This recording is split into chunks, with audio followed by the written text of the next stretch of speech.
우리 교회는 이웃 교회들에게 젊은 교회로 알려져 있습니다. 그 이유는 목사도 젊고 성도들도 젊기 때문입니다. 우리 교회는 제가 30대 후반에 10명의 청년들과 함께 개척된 교회입니다. 제가 알기로 그 당시에 30대 목사가 교회를 개척하는 경우는 그렇게 흔치 않았습니다. 그래서 그런지 우리 교회는 눈에 보여지는 대부분의 것들이 다 젊게 보였습니다. 강대상도 젊고 교회 곳곳의 디자인도 젊고 무엇보다도 관계의 격식이 젊은 교회였습니다. 가장 좋았던 것은 의사결정을 하는 부분에 있어서 불필요한 에너지 소모가 없다는 것, 그저 성령께서 감동하시는 대로 신속하게 의사결정을 할 수 있는 것, 아마도 젊은 교회가 가지고 있는 최대의 장점이 아닐까라고 생각됩니다. 그래서 그런지 예배를 드리는 장소도 그동안 특별한 어려움이 없이 그때그때마다 상황에 맞게끔 이전할 수가 있었고, 하나님의 인도하심으로 현재 이곳까지 비전센터까지 오게 되었습니다. 우리 교회는 이곳 비전센터에서 약 5년간의 시간 동안 사역의 뿌리를 내리고 무엇보다도 복음을 전하는 공동체로 성장하고 있습니다. 이제 때가 되어서 하나님은 우리를 새로운 땅, 새로운 성전으로 인도하시려고 우리에게 성전 건축의 꿈을 주셨습니다. 그래서 작년부터 이 일이 진행되는 동안 우리에게 비전도 주셨고 기도도 하게 하셨고 좋은 사람들도 만나게 하셨고 은혜로 모아진 헌금으로 상가 분양 계약도 하게 하셨습니다. 정말 여기까지 인도하신 하나님은 에베네셀의 하나님이었고 모든 것이 다 하나님의 은혜였습니다.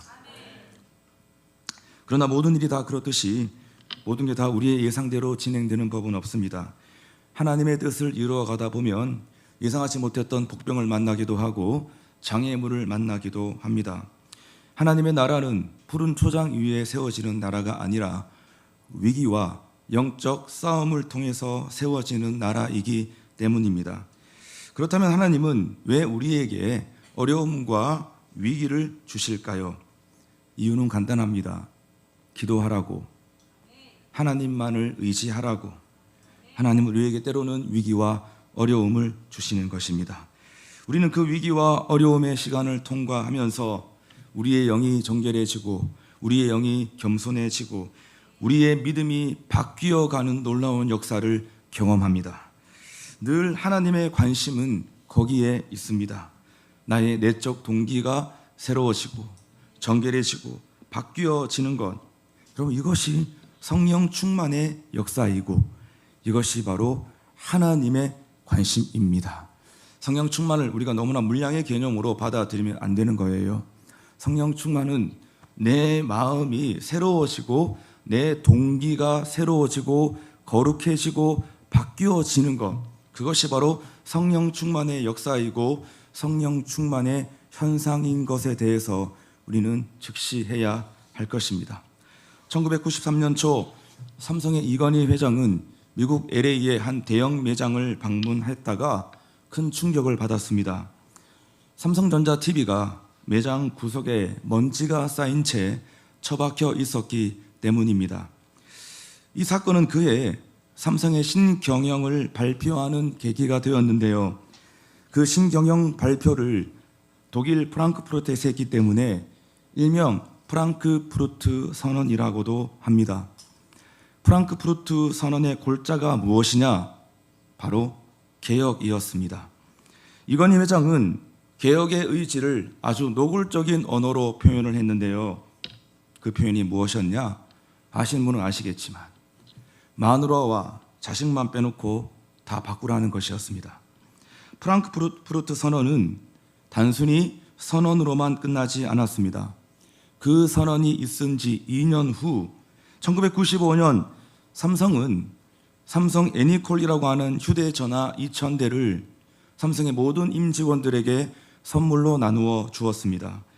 그런데 그 임직원들로부터 그 휴대전화에 문제가 있다는 피드백이 나오게 되자 그해 3월 시중에 나간 모든 제품을 다 회수하여 전 직원들이 보는 앞에서 그 휴대전화를 불태워 버렸습니다. 그때 불태워진 휴대전화는 15만 대였고 그 당시 시가로는 500억 원이었습니다.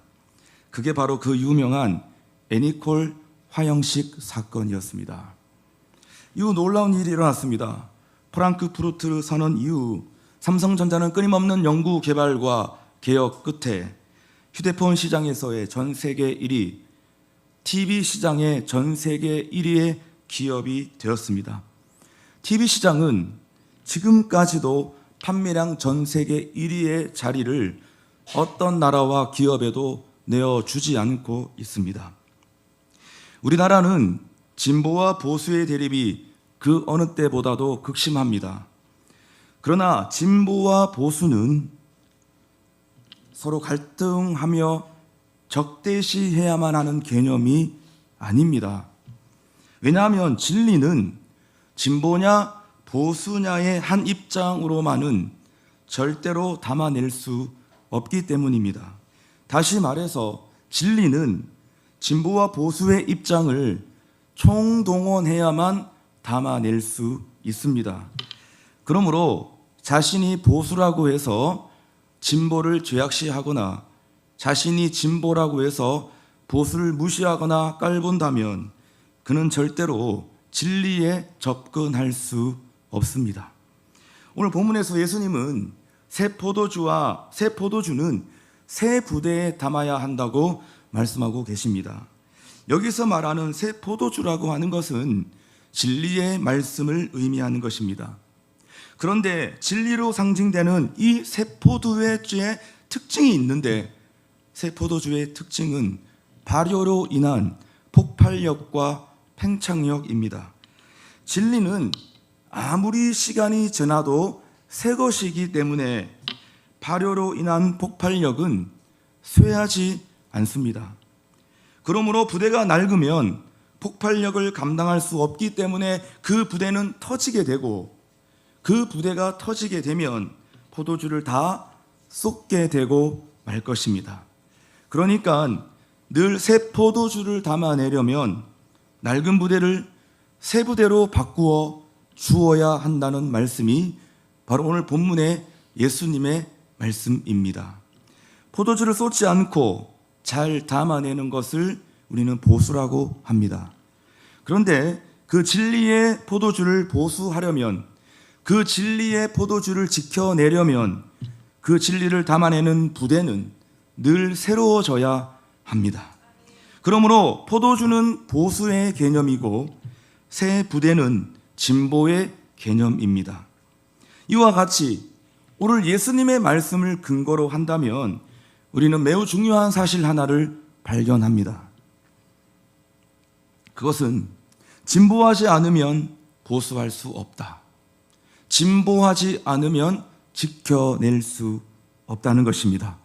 즉, 진리를 보수하는 진정한 의미의 보수주의자가 되려면 끊임없이 진보하는 진보주의자도 되어야 한다는 것입니다.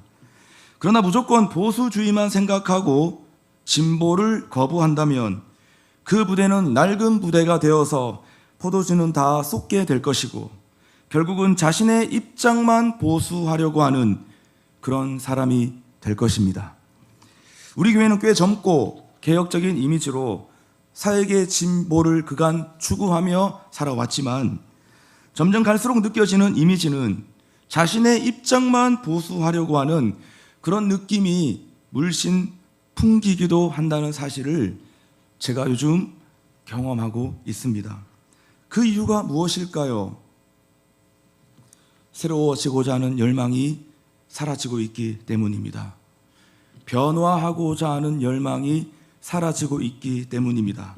다시 말해서 변화를 거부하는 왜곡된 보수주의자가 되었기 때문입니다. 우리는 지금 새 성전 입당을 준비하는 과정을 보내고 있습니다. 생각대로 잘 풀어지지 않는 상황도 있고 그래서 염려가 되는 상황도 있습니다. 이렇게 해서 과연 우리가 입당할 수 있을까? 심히 걱정이 되는 지점도 있습니다. 그러나 이러한 상황에서 우리가 집중해야 될 부분은 현실적인 문제 해결이 아니라 성전 건축의 진정한 의미가 무엇이며 성전 건축의 본질은 무엇인가 우리는 고찰해야 합니다. 새 성전을 준비하는 의미가 무엇일까요? 그것은 우리 교회가 새 포도주를 담아낼 수 있는 새 부대를 준비하는 것입니다. 진리를 담아낼 수 있는 새 부대를 준비하는 것입니다. 복음을 담아낼 수 있는 새 부대를 준비하는 것입니다. 여러분, 우리는 절대로 진리는 바꿔서는 안 되죠.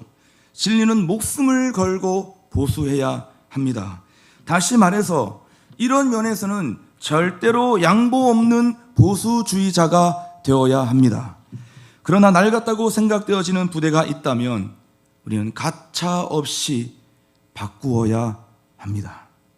예배와 말씀을 경히 여기는 태도, 사람과 사역을 존중하지 않는 태도, 사랑과 섬김과 봉사를 실천하지 않는 태도, 하나님의 뜻에 공감은 하지만 하나님의 뜻에 순종은 하지 않는 태도, 주권자이신 하나님을 두려워하지 않는 태도, 낡은 신앙의 관습이나 종교적 형식에만 머물러 있는 태도, 이런 것들이 진리를 보수하지 못하게 하는 낡은 부대들입니다. 언뜻 보면 이런 것들이 성전 건축과 전혀 연관성이 없는 것처럼 느껴질 수도 있지만 이런 태도의 변화는 우리에게 새 부대를 만들어 줄 것입니다. 사랑하는 여러분, 기억하십시오. 우리가 새 성전을 세운다는 것은 새 포도주를 담을 새 부대를 준비하는 것입니다. 그래서 우리는 새로워져야 합니다.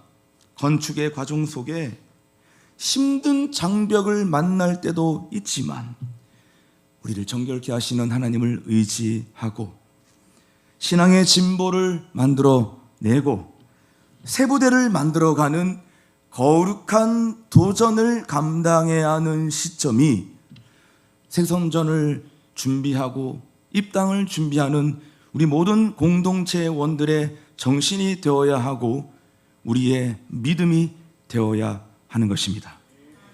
그러므로 진리만 빼고 다 바꿔야 합니다. 포도주만 빼고 부대는 다 바꿔야 합니다. 우리 교회는 진리에 관한 한 보수주의가 되어야 하고 부대에 관한 한 진보주의자가 되어야 합니다.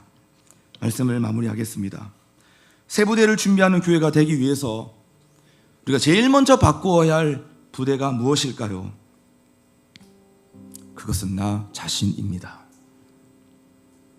우리 중에는 그 누구도 온전하고 완전한 사람은 없습니다. 그러므로 우리는 살면 살수록 우리의 생각도 바꿔야 하고 우리의 의식도 바꿔야 하고 우리의 자세도 바꿔야만 합니다. 그래야만 새 포도주와 같은 하나님의 역사를 경험할 수 있습니다. 그래야만 우리는 새 포도주와 같은 하나님의 능력을 경험할 수가 있습니다.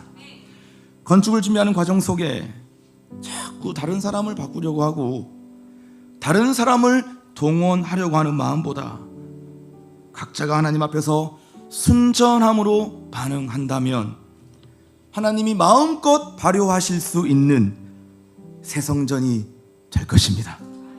새 부대로 준비되어져 가는 성전 건축의 과정이 될 수 있기를 주 예수 그리스도의 이름으로 축원합니다.